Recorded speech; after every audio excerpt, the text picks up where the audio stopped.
கிறிஸ்துவில் பிரியமானவர்களே, ஆண்டவராகிய இயேசு கிறிஸ்துவின் நாமத்திலே உங்கள் யாவரையும் வாழ்த்தி ஆசீர்வதிக்கிறேன்.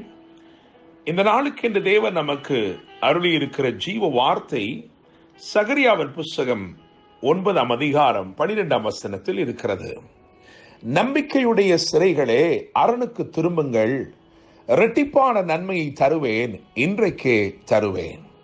என கேட்கும் தேவ பிள்ளையே, இந்த நாள் இரட்டிப்பான நன்மைகளின் நாளாக இருக்கிறது. Today is a day of double portion blessings. It's a day of double delights. யார் இந்த நம்பிக்கையுடைய சிறைகள்?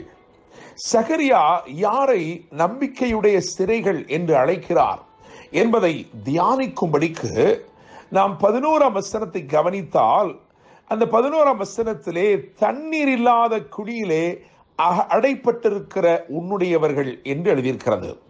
தண்ணீர் இல்லாத குழியிலே அடைப்பட்டிருக்கிற உன்னுடையவர்கள், bit of dryness, bit of discomfort, ஒரு வறட்சியின் குழியிலே அடைப்பட்டிருக்கிறவர்களை குறித்துத்தான் வேதம் சொல்லுகிறது. சிறுமைப்பட்டு சிறைப்பட்டு கிடக்கிறவர்கள், ஆனால் அவர்களுக்குள்ளே ஒரு நம்பிக்கை இருந்தது. அதனால்தான் வேதம் அவர்களை நம்பிக்கையுடைய சிறைகள், prisoners of hope என்று அழைக்கிறது. என கேட்கிற தேவனுடைய பிள்ளையே, நீங்கள் இந்த வார்த்தைகளை கேட்டுக்கொண்டிருக்கிற உங்களுடைய வாழ்க்கையிலே ஒரு வறட்சியின் குழியிலே நீங்கள் அகப்பட்டிருப்பது போல உங்களுக்கு தோன்றுகிறதோ, நீங்கள் ஏதோ ஒன்றிலே அடைப்பட்டிருப்பது போல, ஒரு சிறுமையின் அனுபவத்திலே, மன கிளேசத்தின் அனுபவத்திலே நீங்கள் அடைப்பட்டு கிடப்பது போல நீங்கள் உணர்கிறீர்களோ, நிச்சயமாக கர்த்தர் உங்களை பார்த்து நம்பிக்கையுடைய சிறைகளை அழைக்கிறார். காரணம், உங்களுடைய நம்பிக்கை வீண் போகாது. உங்களை விடுவிக்கும்படிக்கே ராஜாதி ராஜாவாய் புறப்பட்டு வந்திருக்கிற இயேசு கிறிஸ்து நிச்சயமாய் இந்த நாளிலே உங்கள் வாழ்க்கையிலே அற்புதத்தை செய்வார். நம்பிக்கையுடைய சிறைகளே, அரணுக்கு திரும்புங்கள், இரட்டிப்பான நன்மையை தருவேன், இன்றைக்கே தருவேன் என்று வாக்கு பண்ணியிருக்கிறார். என கேட்கிற தேவனுடைய பிள்ளைகளே, இந்த வேத பகுதியை நான் இன்னும் தொடர்ந்து வாசிக்கும் பொழுது ஒரு 4 காரியங்களை நான் கண்டுகொள்கிறேன். ஒரு 4 காரியங்கள் இங்கே விசேஷமாய் எழுதப்பட்டிருக்கிறது. இந்த 4 காரியங்களையும் இன்று கர்த்தர் உங்கள் வாழ்க்கையில நிச்சயமாய் செய்ய போகிறார் என்று நான் ஆழமாய் நம்புகிறேன், விசுவாசிக்கிறேன். 14ஆம் வசனத்தை பார்க்கும் பொழுது அங்கே எழுதியிருக்கிறது, அவர்கள் பட்சத்தில் கர்த்தர் காணப்படுவார். என கேட்கும் தேவனுடைய பிள்ளையே, இன்றைக்கு ஒரு வறண்ட சூழ்நிலையிலே அடைப்பட்டு இருக்கிறாயோ, வழியில்லாத நிலைமையிலே நீ திகைத்து கொண்டிருக்கிறாயோ, கர்த்தர் உனக்கு வாக்கு பண்ணுகிறார். உனக்கு நம்பிக்கை இருக்கிறபடினால், உன் இருதயத்திலே ஒரு நம்பிக்கை இருக்கிறபடினால் நிச்சயமாய் கர்த்தர் உன் வாழ்க்கையில் அற்புதம் செய்ய போகிறார், இரட்டிப்பான நன்மை தரப்போகிறார். அவர் வாக்கு பண்ணுகிற முதல் காரியம் இங்கே சொல்லப்பட்டிருக்கிறது, அவர்கள் பட்சத்தில் கர்த்தர் காணப்படுவார். ஆண்டவர் உங்க கிட்ட வந்து, அதாவது உங்கள் பட்சத்திலே வந்து உங்கள் சார்பாக நின்று தேவன் செயல்படுவதை நீங்கள் பார்ப்பீர்கள். கர்த்தர் உங்களோடு கூட இருந்து உங்களுக்காய் கிரியை செய்வதை பார்ப்பீர்கள். அதே போல 15ஆம் வசனத்தை பார்க்கும் பொழுது அங்கே எழுதியிருக்கிறது, சேனைகளின் கர்த்தர் அவர்களை காப்பாற்றுவார் என்று எழுதியிருக்கிறது.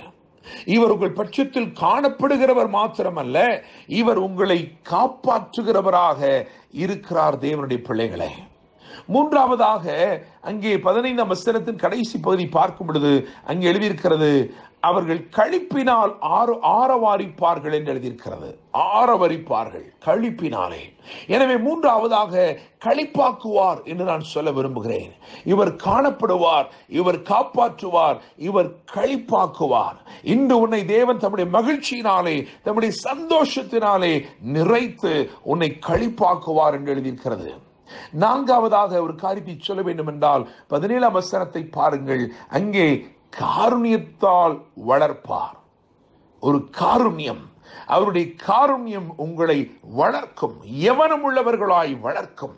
ஒரு யவன வளர்ச்சிக்குள்ளே, ஒரு பலம் நிறைந்த ஒரு வளர்ச்சிக்குள்ளே கர்த்தர் உங்களை கொண்டு வந்து நிறுத்தப் போகிறார். எனவே இந்த 4 காரியங்களை நான் திரும்பமாய் வரிசைப்படுத்த விரும்புகிறேன். அவர் கர்த்தர் உங்கள் பட்சத்தில் காணப்படுவார், கர்த்தர் உங்களை காப்பாற்றுவார், கர்த்தர் உங்களை களிப்பாக்குவார், கர்த்தர் தம்முடைய காருண்யத்தால் உங்களை வளர்ப்பார். தாவீது சொல்லுகிறான் 18ஆம் சங்கீதத்திலே, அவருடைய காருண்யம், உம்முடைய காருண்யம் என்னை பெரியவனாக்கிற்று என்று சொல்லுகிறான். அந்த காருண்ய வளர்ச்சியை தேவன் உங்களுக்கு அருளுவார். என்னை கேட்கும் தேவனுடைய பிள்ளைகளே, இவைகளையெல்லாம் யோசித்து பார்க்கும் பொழுது என்னுடைய நினைவிலே ஒரே ஒருவன் வருகிறான். அவனும் வெறுங்குழியிலே அகப்பட்டவராயிருந்தான். அவன் பேர்தான் யோசேப்பு. அவன் வெறுங்குழியிலே அகப்பட்டவன், அவன் சகோதரரால் வெறுக்கப்பட்டவன். ஆனால் அவனுடைய வாழ்க்கையை தேவன் வித்தியாசமாய் ஆசீர்வதித்து மேன்மைப்படுத்தி அவனை உயர்த்தி அவனுக்கு இரட்டிப்பான பங்கை கொடுத்தார். எசேக்கியேல் 47ஆம் அதிகாரம் 13ஆம் வசனம் சொல்கிறது, யோசேப்புக்கு 2 பங்கு உண்டு என்று சொல்லி. என கேட்கும் தேவனுடைய பிள்ளையே, தண்ணீர் இல்லாத குழியிலே இன்றைக்கு அடைபட்டிருக்கிறாயோ, அந்த pit of dryness, pit of discomfort, அதிலே இருந்து நீ நினைத்து சிந்தித்து திகைத்து தவித்துக் கொண்டிருக்கிறாயோ, கர்த்தருடைய வார்த்தை உனக்கு நேராய், நீ வேலை பார்க்கும் இடத்தில் இருக்கிற உனக்கு நேராய், ஒருவேளை பள்ளிக்கூடத்திலே கல்லூரியிலே வேலை செய்து கொண்டிருக்கலாம், அல்லது ஒரு கட்டட தொழிலாளியாய் இருக்கலாம், அல்லது ஒரு வியாபாரியாய் இருக்கலாம். நீங்கள் யாராயிருந்தாலும் சரி, ஒரு ஊழியக்காரனாய் கூட இருக்கலாம், யாராயிருந்தாலும் கர்த்தருடைய வார்த்தை உங்களுக்கு நேராய் வருகிறது.